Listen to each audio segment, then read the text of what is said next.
नमस्कार, live times देख रहे हैं आप। आपके साथ मैं हूं गीतांजलि और लगातार हम बात करें उन रुझानों की और रुझानों के मुताबिक बीजेपी आगे बढ़ती हुई दिखाई दे रही है। और हम ये कहें कि ऐसा लग नहीं रहा था कि बीजेपी इतना बड़ा कह लीजिए कि इतना बड़ा बदलाव जो है रुझानों में आ पाएगा, ये थोड़ा सा मुश्किल था, लेकिन बीजेपी ने ये कर दिखाया। अब बीजेपी ने ये किया या कांग्रेस की जो खराब रणनीति है, जो वो कहीं ना कहीं कांग्रेस को मात दे गई है, चर्चा हम करेंगे और लगातार रुझान भी आपको बताते रहेंगे। और इसके साथ साथ हम अपने मेहमानों से भी जुड़ेंगे। मैं परिचय करा देती हूँ। सुनील कौशिक जी वरिष्ठ पत्रकार हमारे साथ में मौजूद है, साथ ही गोविंद सिंह वरिष्ठ पत्रकार हमारे साथ में मौजूद हैं और हम पुरुषोत्तम भदौरिया जी को भी जोड़ेंगे, राजनीतिक विश्लेषक हैं, उनसे भी जुड़ेंगे। लेकिन गोविंद सिंह जी, पहला प्रश्न आपसे करेंगे। जैसा ये बात तो हम सुबह से ही कर रहे हैं कि लग रहा था कि शायद कांग्रेस आगे आगे बढ़ रही है। 9:45 बजे तक तो मैं खुद भी देख रही थी, लग रहा था कि शायद कांग्रेस जो है वो कमाल दिखा जाएगी और सरकार हरियाणा में जो है कांग्रेस सरकार बना लेगी। लेकिन अचानक से ये जो रुझानों का बदलाव हुआ और अचानक से बीजेपी ने बढ़त बनाई, ये करिश्मा कैसे हुआ, आप क्या मान रहे हैं? देखिए, जो सुबह हम भी यहाँ थे और हमको भी लग रहा था कि जिस तरह से कांग्रेस की सीटें बहुत ज़्यादा दिखाई जा रही थी, लगभग 67 सीटें तक एक बार दिखाई गई थी। हाँ। तो उससे लग रहा था कि ये कुछ बहुत ज़्यादा अच्छे बढ़ा चढ़ा करके पेश किया जा रहा है। और तब भी मैंने कहा था कि ये बदल सकता है अभी, क्योंकि जिस तरह की खबरें भाजपा के अंदर से आ रही थी, उससे ये लग रहा था कि यदि पूर्ण बहुमत नहीं तो लगभग बराबर भाजपा आ सकती है। हाँ, क्योंकि 20 दिन पहले अमित शाह जी ने जब इसका चार्ज अपने हाथ में लिया और उसके बाद बहुत बारीकी से एक एक सीट, एक एक बूथ की उन्होंने प्लानिंग की, तो उसी समय लग गया था कि शायद अब जो है इसके आगे कांग्रेस की रणनीति जो है वो टिक नहीं पाएगी। तो जो लग रहा, अब जो स्थिति आ रही है, मुझे लगता है कि ठीक ठाक है और यही हो रहा था। गोविंद जी से समझ लेते हैं। गोविंद जी, कांग्रेस की जो रणनीति थी वो सही नहीं थी, ऐसा लग रहा है अब कम से कम रुझानों को देखकर तो। लेकिन बीजेपी की इस तरह से आगे बढ़त बनाना, अगर हम 5 अहम बिंदुओं की बात करें तो क्या काम कर गया बीजेपी के लिए? नहीं, मुझे चलिए रिपोर्ट हम शालिनी हमारे साथ जुड़ी हैं, साथ ही कमलेश जी भी हमारे साथ जुड़े हैं। पहले हम शालिनी की ओर रुख कर रहे हैं। शालिनी, आप बीजेपी दफ्तर गुड़गांव में इस वक्त मौजूद हैं, क्या वहां पर चल रहा है जरा बताएं। हालांकि हम तस्वीरों में जितना देख पा रहे हैं और समझ पा रहे हैं, खुशी जो है वो बीजेपी खेमे में नजर आ रही है। क्या कुछ अपडेट्स वहां से? 10 सवाल गेस्ट से हो रहे हैं, फिर कैसे खड़ी रहूं?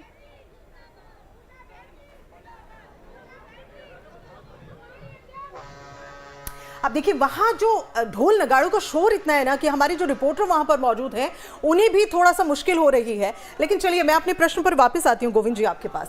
5 अहम बिंदु जरा नजर डाल लेते हैं, बीजेपी जो आगे बढ़त बनाती चली गई। देखो, बीजेपी ने शुरू से बड़ा स्तर से, बड़ा जमीनी स्तर से और बड़ा ब्लूप्रिंट के साथ काम किया। देखो, जब इनेलो के साथ भारतीय जनता पार्टी, बहुजन समाज पार्टी वहाँ चुनाव लड़ती है और जेजेपी के साथ एएसपी, ये दोनों उत्तर प्रदेश की बड़ी पार्टियां हैं। चंद्रशेखर को, आकाश आनंद जी को चुनाव से ठीक पहले 22 श्रेणी की सुरक्षा देना, निश्चित तौर से तभी से कुछ चीजें आने लगी थी कि हाँ कुछ ना कुछ बीजेपी के लिए बैटिंग वो करेंगे। और लोकसभा चुनाव और विधानसभा की आप समीक्षा करेंगे कि लोकसभा में लगभग दलितों का, जो पिछले लोकसभा में 2014 में 28% वोट जहां दलितों का कांग्रेस को मिला था, वो 68% हो गया, 40% बढ़ोतरी हुई। तो ये बेल्ट जो थी नॉन जाट वाली, उस नॉन जाट पे बीजेपी को बहुत दिक्कत होने बिल्कुल वो जो समीकरण है वो जो है और जो अपडेट है उसके हिसाब से एक अपडेट हम इस वक्त ले लेते हैं। शाम 7 बजे बीजेपी कार्यालय प्रधानमंत्री नरेंद्र मोदी जाएंगे और कार्यकर्ताओं को संबोधित करेंगे। देखिए, जीत का जश्न अभी से मनने लगा है बीजेपी खेमे में। चलिए एक बार हम रुक करें, कमलेश हमारे साथ में बने हुए हैं, हमारे संवाददाता कमलेश जी की ओर रुक करें। कमलेश जी, आप वहां पर मौजूद हैं। 7 बजे प्रधानमंत्री जाएंगे कार्यकर्ताओं को संबोधित करने के लिए। लगभग तय है कि बीजेपी मान चुकी है कि सरकार तो बना ली है।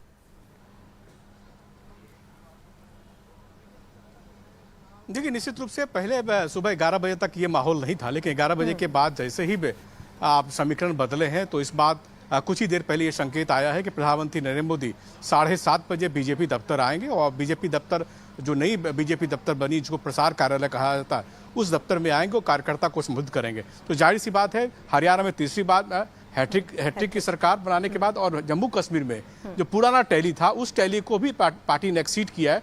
तो दो आप कह सकते हैं दोहरी खुशी पार्टी के लिए है। और ऐसी स्थिति में जब भी पार्टी आपको याद होगा कि लोकसभा का चुनाव हो या विधानसभा का चुनाव, जब जब पार्टी जीतती रही है, प्रधानमंत्री नरेंद्र मोदी बार बार बीजेपी दफ्तर में आते हैं और एक कस्टमरी है कि जीत के बाद पार्लियामेंट्री बोर्ड की बैठक होती है। पार्लियामेंट्री बोर्ड में एक प्रस्ताव पारित किया जाता है कि वो जीत के लिए पार्टी को समर्थन देते हैं और जिनकी भी अध्यक्षता में ये पार्टी नेतृत्व करती है, जैसे जेपी नड्डा बीजेपी के अध्यक्ष, उनको धन्यवाद किया जाएगा, प्रधानमंत्री को धन्यवाद किया जाएगा। उसके बाद प्रधानमंत्री बीजेपी दफ्तर में पार्टी के जो प्रोटोकॉल की तरह फॉलो किया जाता है हरियाणा से और दिल्ली से आएंगे सुन उनको।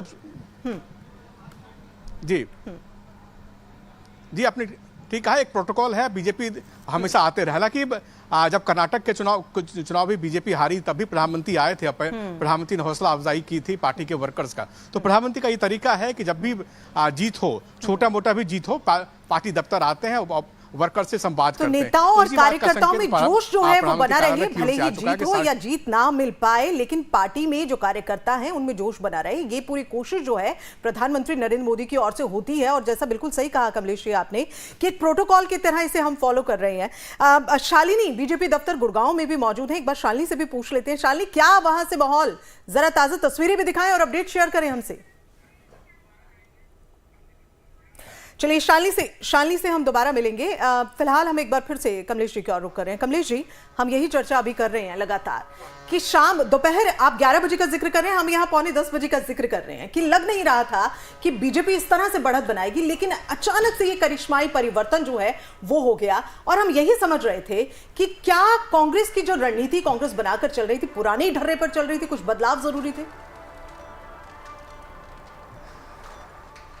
बिल्कुल ऐसा लगता है कि पूरा अगर कांग्रेस पार्टी के पूरे कैंपेन को देखेंगे तो पुराना ढर्रे पर ही पार्टी चल रही थी और कहीं न कहीं जाट वोटरों को कंसोलिडेट करने का पार्टी ने प्रयास किया, लेकिन उसका उल्टा परिणाम हुआ। जाट तो निश्चित रूप से कांग्रेस के प्रति आकर्षित हुए और उनके प्रति कंसोलिडेट हुए, लेकिन उसका दूसरा ध्रुवीकरण ये हुआ कि एंटी जाट और 36 बिरादरी जो है बीजेपी की तरफ आ गए। एक बात और मैं आपको खास बात बताना चाहूंगा कि जब मैं सुबह 7 बजे बीजेपी दफ्तर आया था तो अमूमन ऐसा नहीं होता कि बीजेपी दफ्तर में कि मिठाई का प्रबंध ना हो या लड्डू नहीं बनाया जा रहा, लेकिन पहली बार ऐसा दिखा था कि लड्डू यहाँ नहीं बनाया जा रहा था। और बार बार मैंने पार्टी के जो वर्कर्स हैं उनसे पूछा कि क्यों तैयारी नहीं है, तो वो चुप हो जाते थे। तो जाहिर सी बात है कहीं पार्टी के अंदर में शंका थी कि शायद इस बार नहीं आ रहा, लेकिन इस बार जो हुआ है अप्रत्याशित है और शायद पार्टी के वर्कर्स को, पार्टी के जो रणनीतिकार उनको भी जानकारी नहीं होगी। इतनी बड़ी थंपिंग मेजोरिटी से बीजेपी एक बार फिर हरियाणा में आने वाली है। यही हमारे जो रिपोर्टर जो एक्सपीरियंस है ना, इनका ये काम कर रहा है। और देखिए लड्डू से जलेबी से अंदाजा लगाया जा रहा था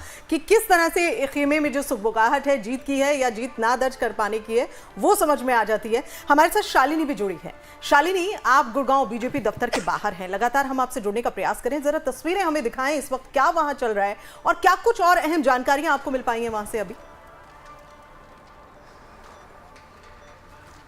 बिल्कुल, देखिए गीतांजलि, जीत का जो जश्न है वो यहाँ पर भारतीय जनता पार्टी के कार्यकर्ता मना रहे हैं।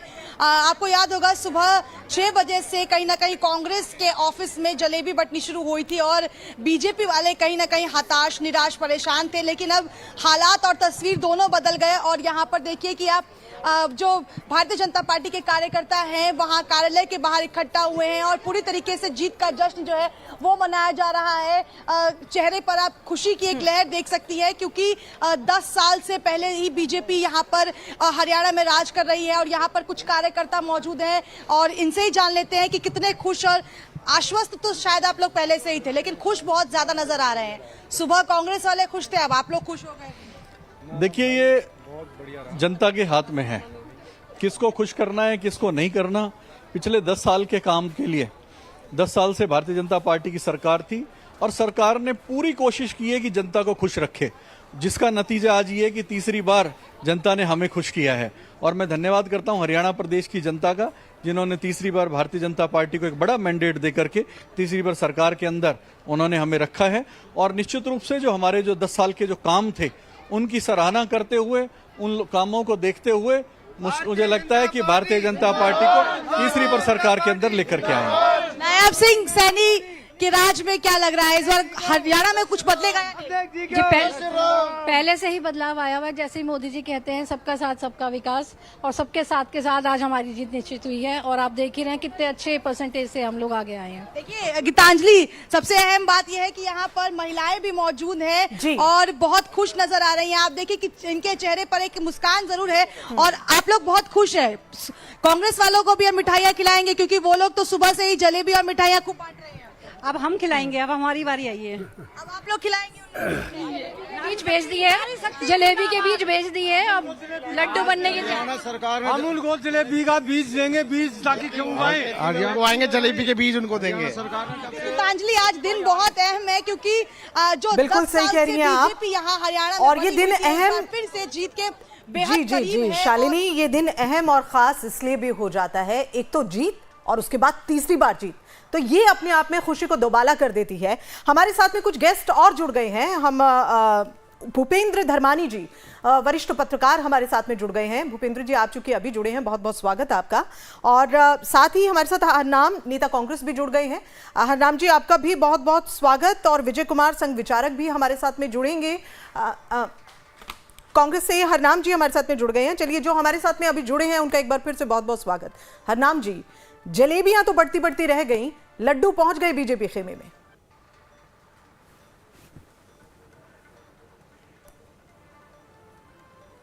देखिए, मैं अभी कहूंगा कि लगभग 10-12 राउंड कंप्लीट हुए हैं और काफ़ी क्लोज मुकाबला है हर जगह, हर सीटों पर जो हम लाइव अपडेट ले रहे हैं। और हमें पूरी उम्मीद है अभी कि काफ़ी कुछ बदलाव होने के आसार हैं। और इलेक्शन कमीशन की साइट से जो अपडेटेड आ रहे हैं वो थोड़ा डिले भी है और अभी बहुत बदलाव है। साइमल्टेनियसली जो कुछ इंडिपेंडेंट्स हैं जो कि कांग्रेस के रेबल्स थे, उनसे भी हमारी बातचीत है। तो मुझे लगता है कि अभी भी हम सकारात्मक रूप से इस तरीके को लेते हैं कि हम कहीं ना कहीं हम अभी सरकार बना सकते हैं। तो ये तो भाई इसे क्या कहा जाए, मतलब मैं तो इसे कहूंगी कि ये तो बहुत बड़ी बात है कि इस तरह से रुझान आ रहे हैं, फिर भी आप जीत को लेकर आश्वस्त हैं। तो ये तो अपने आप में एक अनूठी एक विचार हम कह सकते हैं इसे है। गोविंद जी, ये अभी आप सुन रहे हैं हरनाम जी कांग्रेस से, ये कह रहे हैं कि अभी वक्त बाकी है, कुछ बदल सकता है क्या? नहीं, अब लगता नहीं कि बदल सकता है, क्योंकि जितना बदलना था वो बदल चुका है। यदि 3-4 सीटें भी लगभग मझधार में होंगी, जिनमें बहुत कम मार्जिन होगा, तो मुझे लगता है कि उससे भी कोई असर अब जो है चुनाव पड़ने वाला नहीं है, क्योंकि जो 46 का आंकड़ा है वो अपने आप में ही काफी है अपने आप में काफी। और उसके अलावा फिर आपके पास 45 भी हैं, 44 भी हैं, तो भी बहुत बड़ी बात है, बहुत बड़ी बात। कामयाबी हुई और उसके साथ साथ जम्मू कश्मीर के लोगों को भी मुबारकबाद देना चाहती हूँ कि उन्होंने एक स्टेबल गवर्नमेंट के लिए वोट डाला, क्योंकि पिछले 10 साल से जो हालात रहे जम्मू कश्मीर में, बिलखुसूस 2019 5 अगस्त के बाद, तो जम्मू कश्मीर के लोगों को बहुत सारी प्रॉब्लम्स हैं, बहुत मुश्किलात हैं। और उसके लिए एक स्टेबल गवर्नमेंट का, एक मजबूत सरकार का बनना बहुत ज़रूरी है।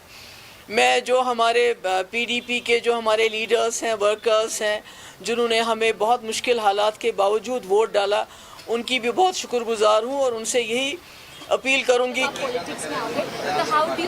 कि ये हर उस लड़की की, हर उस महिला की लड़ाई है जो संघर्ष के रास्ते को हमेशा चुनती है। आज संघर्ष की जीत हुई है, सच्चाई की जीत हुई है और मैं चाहती हूँ कि हमारे लोगों ने जो प्यार प्रेम। तो देखिए, ये अपनी अपनी प्रतिक्रियाएं आ रही हैं। जो इस देश ने मेरे को प्यार प्रेम दिया है उसको मैं हमेशा बना के रखूं, उनके विश्वास को हमेशा बना के रखूं। पार्टी आपकी पिछड़ गई है, सरकार नहीं बन पा रही, इसको लेकर क्या कहेंगे? देखिए, अभी वेट कीजिए थोड़ा सा, अभी सारे रिजल्ट नहीं निकल के आए हैं, एक एक सीट निकल के आ रही है। पहले हमारा भी पीछे चल रहा था, लेकिन हम भी लीड में आए हैं, तो अभी रिजल्ट चल रहे हैं, अभी क्लियर नहीं हुआ। जब सर्टिफिकेट हाथ में आएगा तो कांग्रेस पार्टी की सरकार बनेगी। राजनीति में अगर आ गए तो कंटिन्यू इधर ही रखेंगे। लोगों ने प्यार प्रेम दिया है, उनके लिए काम भी करना पड़ेगा फील्ड में रह के। ऐसा तो है नहीं कि हम दोनों चीजें कर सकते हैं साथ में। कांग्रेस नेता इलेक्शन कमीशन पर आरोप लगा रहे हैं। कांग्रेस नेता आप और किसी को पूछने दो एक बार। हाँ, शहर के अकेले की बात नहीं है, पूरे जुलाना विधानसभा के लोगों ने जो मेरे को प्यार प्रेम दिया है, जितनी उम्मीद से मुझे वोट किया है, हर एक वोट को मैं चाहती हूँ कि हर एक वो वोटर खुश होना चाहिए जिन्होंने मेरे पे उम्मीद जताई है, तो वो कोशिश रहेगी हमारी। हाँ जी, देखिए मैं स्पोर्ट्स पर्सन हूँ, जितना हो सकता है मैं स्पोर्ट्स के लिए करूंगी और मैं एक फील्ड में सीमित नहीं रहना चाहती। हर फील्ड के लोगों ने, हर किसान का मेरे हैं, चाहे नौजवान हैं, सभी ने मेरे को वोट दिया है, तो सभी की जो जिम्मेदारियां हैं वो मैं बखूबी निभाने की कोशिश करूंगी। खेल के लिए सर क्या प्रार्थना करेंगे, आप क्या चाहेंगे? सर वो आगे का सवाल है। तो देखिए विनेश फोगाट को अभी आप सुन रहे थे, कॉन्फिडेंस जो है ना वो गजब का है। हम अगर ये माने सुनील जी, और बीजेपी कॉन्फिडेंस देखिए कितना गजब का है। कर सकते हैं, तो उसके लिए उन्होंने वोट दिया है। नहीं, अब तो मेरे ख्याल में बहुत अच्छी, मैं तो कह रही हूँ कि लोगों को मुबारकबाद दे रही हूँ कि उन्होंने हंग असेंबली को नहीं चुना, एक स्टेबल गवर्नमेंट के लिए वोट दिए, ये तो मुबारकबाद है लोगों के लिए। As a former chief minister, why do you think people didn't vote for PDP? नहीं, मैं तो बार वही बात कह रही हूँ कि नेशनल कॉन्फ्रेंस और कांग्रेस का लग रहा था कि वो गवर्नमेंट बना सकते हैं, मिलजुल के एक स्टेबल गवर्नमेंट बना सकते हैं, और जम्मू कश्मीर के लोगों ने, खासकर कश्मीर के लोगों ने चुना कि हम यकतरफा वोट दे के एक स्टेबल गवर्नमेंट को वोट दें कि उन्होंने अपोजिशन से ज़्यादा सरकार को वोट देने का जो फैसला किया। मैम, बहुमत का आंकड़ा चूंकि 48 हो जाएगा, ऐसे में अभी पूरी फाइनल रिजल्ट नहीं आए हैं, अगर जरूरत पड़ती है बीडीपी के 2-3 विधायकों, देखिए मुझे लगता है कि नेशनल कॉन्फ्रेंस और कांग्रेस 50 तक पहुंच जाएंगे। ये मेरा अपना, ये आज का नहीं है, ये मेरी एक हफ्ते से पहले मेरी एनालिसिस है कि कांग्रेस और एनसी को किसी की ज़रूरत नहीं पड़ेगी सपोर्ट की। हालांकि जब मुझसे कई कांग्रेस लीडरशिप ने बात भी की, मैंने उनको यही बताया आज से 2-3 दिन पहले, मैंने कहा एनसी और कांग्रेस की जो है मिलजुल के आपके इतने सीट्स आएंगी, आपको बाहर के सपोर्ट की ज़रूरत नहीं पड़ेगी, and that is I have been proved right. Okay, नहीं, मैसेज ये गया है कि जम्मू कश्मीर के लोग बहुत अक्लमंद हैं, बहुत वाइज हैं, और उन्होंने इलेक्शन में इसका सबूत दिया है कि वो नहीं चाहते हैं यहाँ मरकजी सरकार को कोई तोड़ फोड़ करने का मौका मिले, क्योंकि अगर यहाँ पर खुदा ना खास्ता हंग असेंबली होती तो बहुत तोड़ फोड़ हो जाती, और फिर जम्मू कश्मीर के लोगों को इतनी मुश्किल के बाद जो सरकार मिल रही है, शायद वो सरकार भी नहीं नसीब होती। तो अब my all the best wishes are for the जो गवर्नमेंट बनने वाली है कि, और लोगों की बड़ी उम्मीदें हैं, उनसे वाबस्ता हैं, बड़ी मुश्किलात हैं लोगों को, ख़ासकर जो हमारे नौजवान बाहर के जेलों में बंद हैं, उसके हवाले से, अनएम्प्लॉयमेंट के हवाले से, बिजली के हवाले से। तो मैं उम्मीद करती हूँ कि इतना बड़ा मैंडेट उनको मिला है, वो लोगों की जो तो ये अभी आप सुन रहे थे महबूबा मुफ्ती, पीडीपी, और एक बड़ा अपडेट इस वक्त। तो इस बीच आपको बता दें 6000 से ज्यादा वोटों से जीत दर्ज की है विनेश फोगाट ने। पहली बार इस बार वो चुनाव में थी, चुनाव रण में उतरी हैं विनेश फोगाट, और इसी के साथ देखिए जीत दर्ज करती हुई जुलाना से विनेश फोगाट 6000 से ज्यादा वोटों से जीत दर्ज की है विनेश फोगाट ने। देखिए अब धीरे धीरे तस्वीर साफ होती नजर आ रही है। इसी बीच ये तस्वीर आप देख सकते हैं किस तरीके से इस वक्त हरियाणा में खुशी है, और देखिए अपने समर्थकों के बीच, हुजूम के बीच इस वक्त विनेश फोगाट मौजूद हैं और पहली बार उतरी हैं चुनावी रण में। और इसी बीच देखिए पहली जीत भी विनेश फोगाट ने दर्ज की है 6000 वोटों से इस बार। देखिए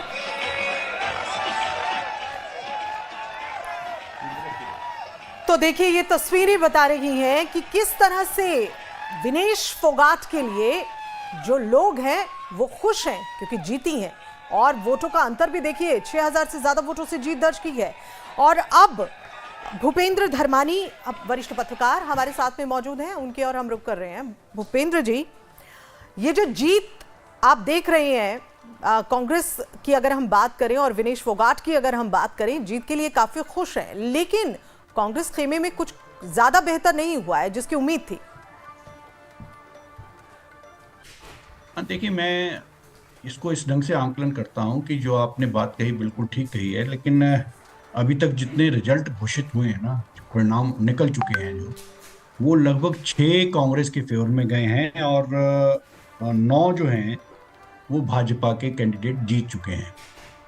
और जो मेरा आकलन है उसके हिसाब से जो अभी वोट परसेंटेज में देख रहा था उसमें भी बीजेपी अब आगे निकल चुकी है। लगभग 39.77% वोट परसेंटेज उनकी है और 39 पॉइंट समथिंग उनका कांग्रेस का परसेंटेज आ रहा है। और जो मैंने स्टडी किया है अभी उसमें मैं देख के हैरान हूं कि जो मेवात का एरिया है उसमें एन ब्लॉक का मतलब है कि आप सोचिए कि विधानसभा के चुनाव में 98,000 वोटों से मामन खान जो मेवात का जो दंगा हुआ था उसके जो आरोपी हैं वो जीते हैं और INLD का कैंडिडेट वहां दूसरे नंबर पर रहा है। ऐसी वहां की जो दूसरी नूह की सीट है, पुनाना की सीट है, वो भी लगभग 35, 40, 50 हजार मतों से वो कैंडिडेट जीते हैं। हालांकि भाजपा का कैंडिडेट भी मुस्लिम समुदाय से था। तो ये शो कर रहा है कि एक पर्टिकुलर समुदाय ने तो बिल्कुल एन ब्लॉक जैसे बीजेपी को रिजेक्ट बिल्कुल और दूसरी बात ये है कि जो कांग्रेस के कैंडिडेट ज्यादातर जीते हैं, ज्यादातर की बात कर रहा हूं मैं, वो पंजाब से लगता जो बॉर्डर है जहां पर सिख समुदाय के लोग ज्यादा हैं या किसान आंदोलन का जो प्रभाव है उस प्रभावित एरिया के अंदर ज्यादातर सीटें जो है आई हैं। जैसे सिरसा जिला जो है उसकी लगभग मेरा ख्याल है 3 या 4 सीटें जो हैं वो कांग्रेस जीत रही है और एक सीट जो है वो INLD जो है अपना अर्जुन चौटाला, अभय चौटाला के सुपुत्र वो जीत रहे हैं। वो अपने चाचा दादा जो रणजीत सिंह मंत्री थे उनको हरा रहे हैं। ठीक है। सामना तो इसी तरह से अब आप दूसरी जो बेल्ट है, चाहे आप अहीरवाल का क्षेत्र ले लें, अहीरवाल के क्षेत्र में हालांकि केंद्रीय मंत्री राव इंद्रजीत जो हैं वो अपनी बेटी को उन्होंने टिकट दिलवाई थी अटेली से, लेकिन अटेली से वो अभी मैं पीछे देख रहा था उस समय तक तो वो पीछे थी। अब हाल ही में वो दोबारा कैंडिडेट जो है वो थोड़ा आगे सुधरा है उसका हिसाब किताब। अब इसी तरह से जो रेबल है सावित्री जिंदल वो हिसार से इंडिपेंडेंट लड़ी बीजेपी से निकल कर बाहर, जो उनके पुत्र जो हैं कुरुक्षेत्र से सांसद हैं बीजेपी के वो जीत रही हैं। उनका काफी मार्जिन है, जीतने का जो मार्जिन है उनका काफी अच्छा चल रहा है और वो भी लगभग डिक्लेयर होने वाली हैं 19,000 मतों के आसपास।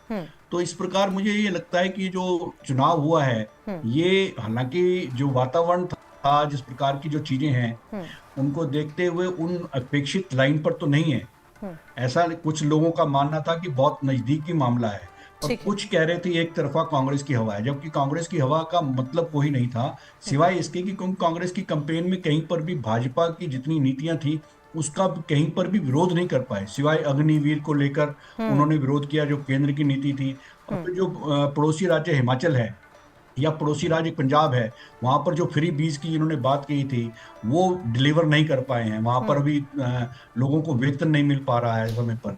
इसी प्रकार जिस प्रकार इन्होंने जो कई चीजें जो देखिए धर्मानी जी, आपकी एक बात से तो मैं सहमत हूँ कि जिस तरह से लोकप्रिय और जनहित योजनाएं बीजेपी लेकर चली वो कांग्रेस में जगह जो है वो खाली रह गई और शायद ये भी एक फैक्टर रहा कि जनता ने जो कांग्रेस को है काफी हद तक दरकिनार किया है। मैं इसमें एक चीज मैं जोड़ना चाहूंगा कि ये जो अभी बीच में बात आती है कि इन्होंने फेस क्यों बदला बीच में, मैं ये बताना चाह रहा हूँ कि जो जनहित की जो पॉलिसीज थी वो पॉलिसीज जो थी वो अच्छी थी। अब जैसे आपका प्रॉपर्टी ID का मामला था या परिवार पहचान पत्र था, ये जिसकी वजह से काफी दिक्कत भी होती थी ब्यूरोक्रेटिक लेवल पर। जी ठीक है, उसको हल करना जरूरी है। ब्यूरोक्रेटिक लेवल पर जो है ब्यूरोक्रेटिक लेवल पर वो इम्प्लीमेंटेशन ठीक नहीं हुआ जिसको मनोहर लाल जी ठीक से हैंडल नहीं कर पाए और कार्यकर्ता ठीक है विरोध था क्योंकि उनका थोड़ा संवाद जो था। देखिए मैं मानती हूँ उसमें अगर हम 2 बिंदु और ऐड करें तो शायद वो भी काफी हद तक काम करके। मैं